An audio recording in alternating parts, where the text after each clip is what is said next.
नमस्कार दोस्तों, स्वागत है आपका आपके अपने यूट्यूब चैनल पर।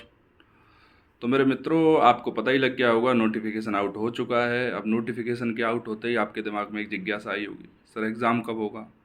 तो मित्रों, एग्ज़ाम आपका सितंबर लास्ट या अक्टूबर में होगा और 99.99% चांस है कि 1 अक्टूबर से 30 अक्टूबर के बीच में आपका एग्ज़ाम लिया जाए। सितंबर के चांस अगर बनते भी हैं तो 28 सितंबर के बाद बनने, जो लगभग अक्टूबर ही पहुंच जाएगा आपका। तो आपके पास 3 महीने तो हैं कम से कम, ठीक है। तो मेरे मित्रों, अभी जैसे ही नोटिफिकेशन आया, मार्केट में एक होड़ लग गई, सर स्ट्रेटजी क्या होनी चाहिए, सर स्ट्रेटजी क्या होनी चाहिए। तो मैं आपको एक छोटी सी बात बता देता हूँ, फिर मैं आपको स्ट्रेटजी बताऊँगा कि अभी मार्केट में जो स्ट्रेटजियाँ हैं वो 3 महीने के अकॉर्डिंग है। आप में से कुछ लोग उनको 8-10 दिन फॉलो करोगे, बोर होने लग जाओगे, क्योंकि वो किसी और की स्ट्रेटजी है। आपके टाइम में, आपके व्यवहार में वो जैसे ही फिट नहीं बैठेगी, फिर आप यूट्यूब पे जाओगे, फिर से एक स्ट्रेटजी ढूंढोगे। वो स्ट्रेटजी फिर आपको मिल जाएगी, भाई 70 दिन में आर एस प्री कैसे निकालें। फिर आप उसको 15 दिन फॉलो करोगे, फिर नई स्ट्रेटजी ढूंढोगे, फिर स्ट्रेटजी मिल जाएगी 50 दिन में आर एस कैसे निकालें। फिर यही 30 दिन का आ जाएगा, लास्ट 30 दिन में क्या करें। और कई मेरे महान दोस्त तो ऐसे होंगे जो 10 दिन की भी स्ट्रेटजी ले आएंगे कि भाई 10 दिन में आप आर एस प्री कैसे कर सकते हो। दोस्तों, ये बिल्कुल चीज़ें संभव नहीं है। स्ट्रेटजी आपको खुद वाली रखनी पड़ेगी। आपकी इन समस्याओं का समाधान लाने की मैंने एक छोटी सी कोशिश की है, क्योंकि मैं भी उसी प्रोसीजर से गुजरा हूँ। और मुझे ना तो किसी कोचिंग का लालच है, ना मुझे किसी बच्चे से पैसे का लालच है। मुझे कोई लालच नहीं है फ़िलहाल। फ़िलहाल तो बिल्कुल नहीं है। तो मैं एकदम ईमानदारी से फैक्ट बताऊंगा कि मैं जब आप लोगों के प्रोसीजर में था, तो हम भी शुरुआत में जब कहीं नहीं सिलेक्ट हो पा रहे थे, कहीं कुछ नहीं हुआ था, तब हम भी ऐसे ही भागते थे।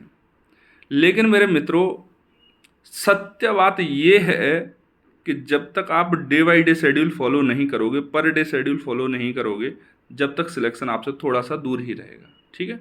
आपको डे बाई डे टारगेट लगाने हैं और डे बाई डे उन टारगेट को ख़त्म करना है। चाहे आप सुबह 6 बजे बैठो और रात में 12 बजे तक अगर वो ख़त्म हो रहा है तो करिए आप उसको। 1 बजे तक ख़त्म हो रहा है तो करिए आप उसको। सीधी सीधी बात यह है कि आपको डेली टारगेट सेट करना है और उसको कंप्लीट करना है। उसके अलावा आपके पास कोई स्ट्रेटजी नहीं है, कोई चारा नहीं है। स्ट्रेटजी वही रहेगी जो आपकी अपनी होती है। आप जब सुबह पढ़ते हो जिस तरह से, उस तरह से सुबह पढ़ोगे। जो बंदे रात में पढ़ते हैं जिस तरह से, वो उस तरह से रात में पढ़ेंगे। तो दोस्तों, कई बच्चों के सामने एक समस्या आती है कि सर हम डेली टारगेट नहीं बना पाते हैं, हम अभी कंफ्यूज चल रहे हैं, हम करें क्या। तो मित्रों, आपके लिए डेली टारगेट मैं लेके आ जाया करूँगा। मैं आपको यूट्यूब पर सुबह कोशिश करूँगा जल्दी से जल्दी, आपकी जब आंखें खुलें तो आपकी स्क्रीन पे एक नोटिफिकेशन पड़ा हो कि भैया आज की टारगेट को सर ने डाल दिया है। मैं 4 या 5 मिनट का वीडियो रोज आपके लिए डाल दिया करूँगा, वहाँ से आपको टारगेट पता लग जाया करेगी, ठीक है। तो अब हम इधर उधर की बातें नहीं करेंगे, सीधे आते हैं आज के टारगेट पे कि आज आपको करना क्या है।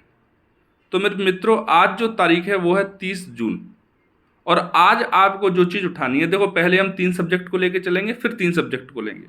जुलाई के अंदर 3 सब्जेक्ट खत्म करेंगे हम, अगस्त के अंदर 3 सब्जेक्ट खत्म करेंगे हम, और उसके बाद सितंबर में उसके 2 रिवीजन मारेंगे, कम से कम 10 दिन में या 15 दिन में एक रिवीजन, फिर 15 दिन में एक रिवीजन।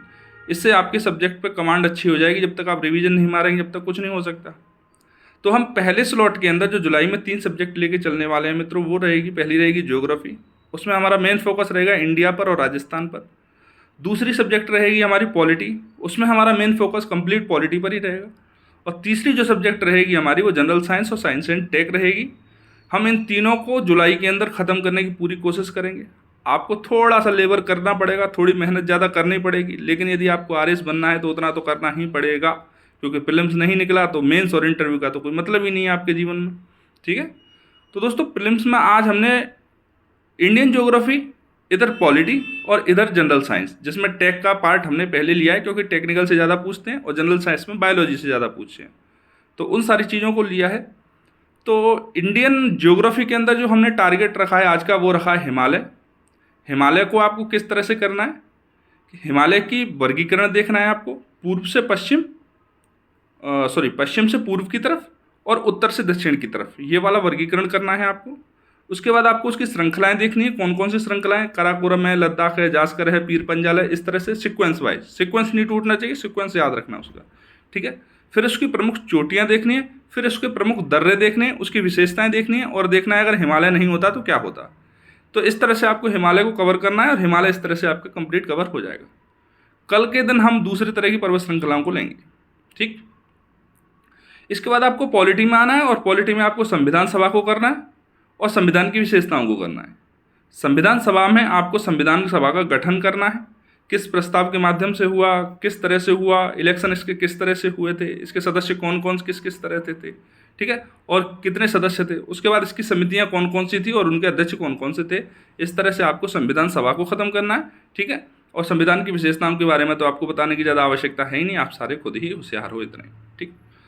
जनरल साइंस के अंदर आओगे तो वहाँ से हमने टेक का क्वेश्चन शुरू किया, साइंस एंड टेक्स प्रोग्राम से शुरू किया। तो साइंस एंड टेक में आज आपको कंप्यूटर ख़त्म करना है सोने से पहले। कंप्यूटर में क्या करना है आपको कि प्रमुख सुपर कंप्यूटर्स कौन कौन से हैं दुनिया के, वो करना है, ठीक है। कंप्यूटर के विभिन्न पार्ट कौन कौन से होते हैं वो करने हैं, और उसके बारे में जो टर्मिनोलॉजी होती है वो करनी है। तो आज आपके ये 3 काम हैं, और करंट अफेयर में आप हमारा सुजेस्ट फॉलो कर ही रहे हो, ठीक है। बाकी जो करंट अफेयर के आपके अदर सोर्स हैं उनको आप फॉलो कीजिए, ठीक है मेरे दोस्तों। तो आपको एक सब्जेक्ट को डेली कम से कम 3 से 3.5 घंटे देने ही पड़ेंगे। इसी तरह से आपका 1-2 बार रिवीजन हो पाएगा पूरे प्रीलिम्स के सिलेबस का आपके एग्ज़ाम तक। तो जो बच्चे मुझे फॉलो करना चाहें वो यूट्यूब को सब्सक्राइब कर सकते हैं। डेली इसी तरह से आपके लिए डेली टारगेट आता रहेगा और आप उसको कंप्लीट करते रहें। और बाकी तो खैर दुनिया है, जिसका जो मन करे, ठीक है दोस्तों। तो मिलते हैं आपसे नई वीडियो में, तब तक के लिए जय हिंद, जय भारत।